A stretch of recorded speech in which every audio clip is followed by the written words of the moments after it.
if you can just save me, I'm finna start now. I'm gonna pray 5 times a day. I'm gonna make sure I put my forehead all the way on the carpet this time. If they can just gather up every last one of them motherfuckers coming out that NBA concert when they buy them tickets after the end of the show and march their ass up on them goddamn FEMA buses and take them to a FEMA camp. And you really in your heart that you'll never do this again because these conditions have caused that. And God know you mean it. But God also know 2 years from now, when I let your ass out of here, you back to the same shit, Durk. Charleston White has never been shy about speaking his mind, but this time, even his day one supporters were left scratching their heads. During a new Say Cheese TV interview, he came for Lil Durk in a way no one saw coming. Not for street beef, not for clout, but for something totally unexpected. White's issue? He says Durk has gotten too positive. Over the past few months while spending time behind bars, Lil Durk's whole energy has shifted. He's been talking faith, calling into community events and motivating the youth to stop wasting their lives in the streets. He's even been backing his father's peace missions in Minnesota, trying to calm down the violence between local Muslim crews. That's a huge step for someone who built his name in drill culture. No matter how many cars I was driving, no matter how many women I had, no matter how many guys was up under my control, I was a total clown. You know why I was a clown? Because everything. Alaykum salam wa rahmatullah. All I was saying was my father had briefed me on what's going on, and I said, I'm gonna let y'all know I'm proud of y'all. For the sake of Allah, I love y'all for the sake of Allah, I'm doing better, man. We all gotta take chances in. Durk's message has been simple and strong. Drop the beef, leave the chaos behind, and start building something real.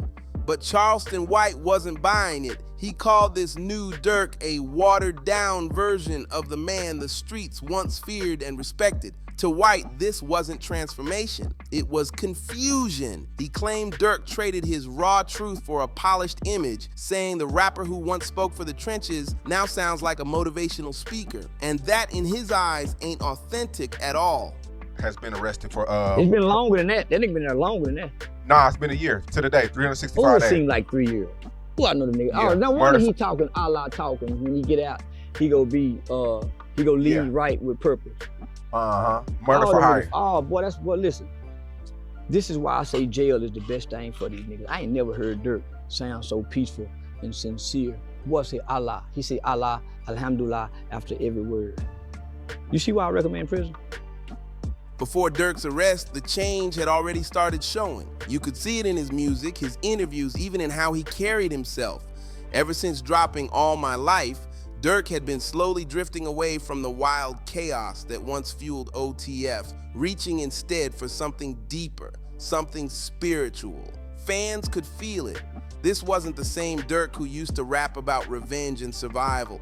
But when he celebrated his birthday with a clean freestyle, cutting out his own curse words and rapping with calm pride, Charleston White wasn't impressed. He called it fake humility, saying Durk was putting on a front for the cameras. Charleston questioned why so many rappers only seem to find faith once they're locked up. If they can just gather up every last one of them motherfuckers coming out that NBA concert when they buy them tickets after the end of the show and march their ass up on them goddamn FEMA buses and take them to a FEMA camp and let them disappear for about I say 4 years. And they'll be Alhamdulillah on every goddamn thing. So now, homie, he's sincere though. But what ends up happening, every nigga sincere from jail. Every nigga mean what they say from jail. Why can't they choose peace when they're free, he asked, shaking his head in disbelief. To him, this new spiritual energy felt more like a performance than a transformation. Charleston claimed it was the same tired story. The artist gets humbled by the system, finds God behind bars, then comes home preaching like a prophet. In his eyes, Durk wasn't evolving. He was just acting out another chapter in the same predictable cycle. When a nigga call home and say, bitch, I'm gonna kick your mother down like that, he mean that in his heart.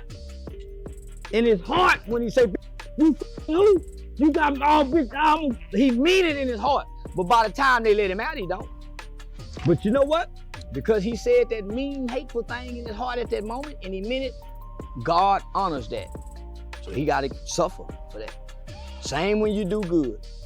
You say, oh Lord, I'm gonna go to Jumu'ah service, or I'm gonna stop sneaking and eating that pies with the pork sauce in it. You know, there's some food the Muslims can't eat because they got pork something in it. They got whatever kind, they can't supposed to eat it.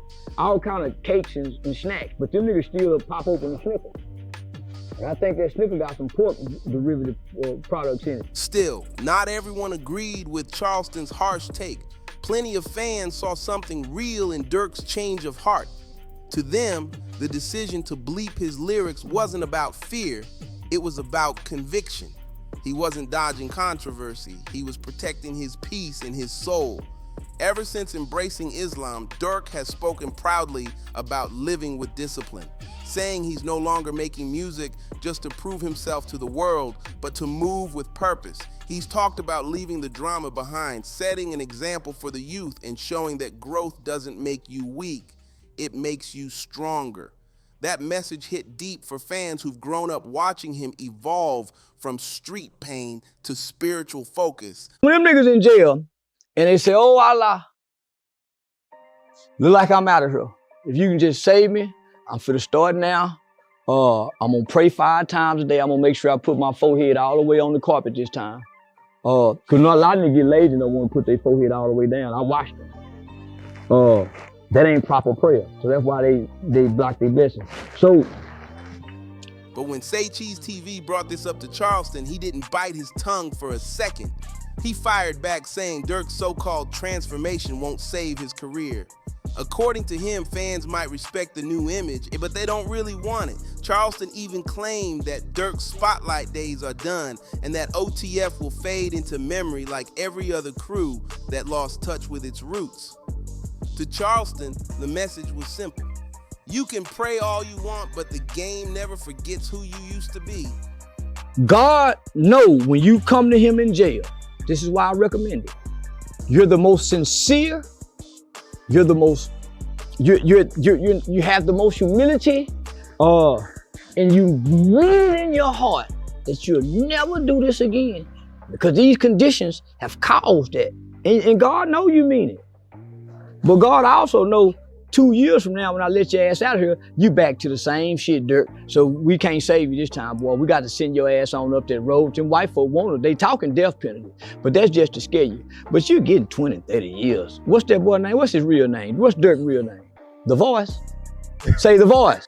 Yeah, The Voice. The Voice. Yeah, motherfucker gonna forget about you in 2037. And that's just right around the corner. Charleston White didn't just stop there, he doubled down hard. He claimed Durk's newfound faith was nothing more than another jailhouse conversion trend. According to him, too many young black men turned to Islam behind bars, not out of true belief, but to survive the chaos of prison life. He said once freedom disappears, that's when they start craving structure, brotherhood, and forgiveness. Not because they found God, but because they're desperate for safety. It's not faith, Charleston argued, it's survival. Then he pushed his point even further. He started comparing it to other communities, saying that when a Mexican or white street figure chooses the game, it's usually a decision, not desperation.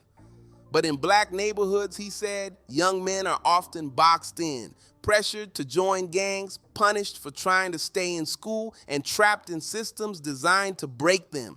To Charleston, that's why so many brothers find religion once they're locked up, not from conviction, but from exhaustion.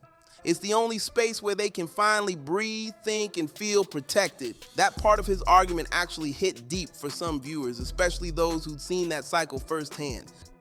2037, motherfucker won't even think about Durk. Just think about, they barely mentioning Charlie Kirk now.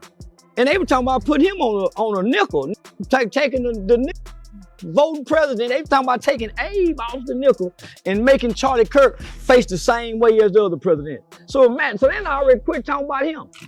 So imagine what they're gonna do to Durk. And King Von, I'm sorry, they don't even talk about him no more. But not everyone agreed. Critics called him out for twisting a real social problem into a personal jab at Durk. They pointed out that Durk's transformation didn't start in a cell. It started years earlier after King Von's death. That's when he began stepping away from retaliation, trying to find peace, and showing the world that healing doesn't make you soft, it makes you human. When Charleston White boldly predicted that Lil Durk would do life and be forgotten within 5 years, even some of his usual critics had to speak up. Analysts and bloggers quickly fact-checked his claim, reminding everyone that the case against Durk isn't nearly as serious as Charleston made it sound. Federal documents show no solid evidence linking Durk's iCloud, phone logs, or direct communications to the main charges. Yeah, a few people in his circle might be facing big time, but Durk himself could still walk free. FBG Duck. Matter of fact, the old Blockians, y'all had a run. Now look at you, motherfucker. Y'all had just just stuffed out of every goddamn body when old Block was on top. When Durk and them and King Von them was the nigga, and everybody was rest in peace, King Von. You better not say about nothing, King Von. And Durk was nigga, boy, they was shit. Boy, they laughed like a mother. Quando Rondo jumped up out that limo crying by their cousin. Oh, man. Boy, they laughed like a mother. Boy, when Quando Rondo dropped his flag and went to talking, man, I'm going crazy, man. I can't sleep at night. I'm dreaming about people dying. They laugh like a mother. Ooh, they laugh. And they were telling me, we gonna get you, come to O Block. I don't even hear a nigga tell me to come. I don't even get invited to O Block no more. I used to get invited to O Block 20 times a day. I used to get calls from O Block. Men and BD, GD niggas, I'm talking about niggas. I thought we was in a relationship the way the niggas used to bother me. It ain't even been 2 years. Them niggas fizzled and faded away. And look at their fan base. They call this fair weather friends. The truth is, Durk's story ain't over.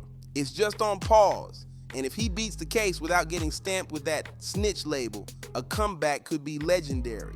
Because in hip hop, redemption sells just as hard as rebellion. The fans love a story of pain turned into power. Charleston White might see Durk's peace as weakness, but the streets are watching something much deeper. A man fighting to outgrow the same system that once fed his pain. Durk's not just chasing freedom, he's chasing evolution. He's trying to prove that you can come from the trenches, find discipline, and still stand tall without losing your edge. And if he walks out of this free, it'll send a message bigger than any lyric.